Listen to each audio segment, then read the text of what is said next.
Crosthwaite Gardner was contracted to recreate the stillborn Type 52, which was intended as a road-going version of Auto Union's legendary 1930s Grand Prix racers. Audi's Goodwood Festival of Speed centerpiece is a recreation of a stillborn 16-cylinder Auto Union supercar that's like a 1930s McLaren F1. The Type 52 was intended as a road-going version of Auto Union's mighty Grand Prix racers but was axed before it made production. Audi entrusted the build to Brit firm Crosthwaite Gardner, who previously recreated Auto Union's open-wheel racers.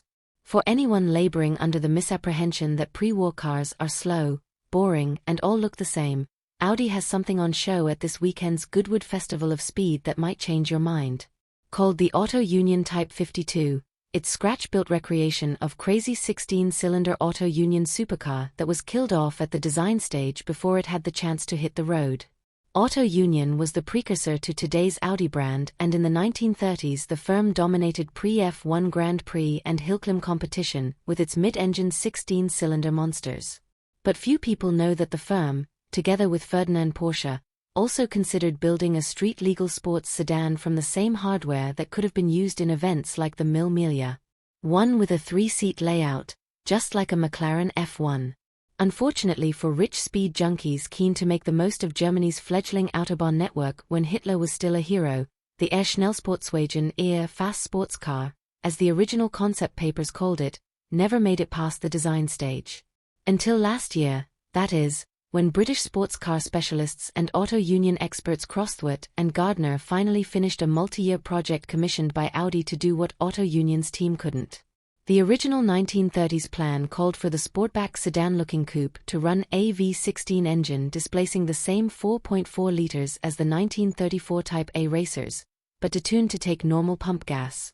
It would have delivered 197 horsepower, 200 PS, at just 3,650 RPM with the help of a supercharger.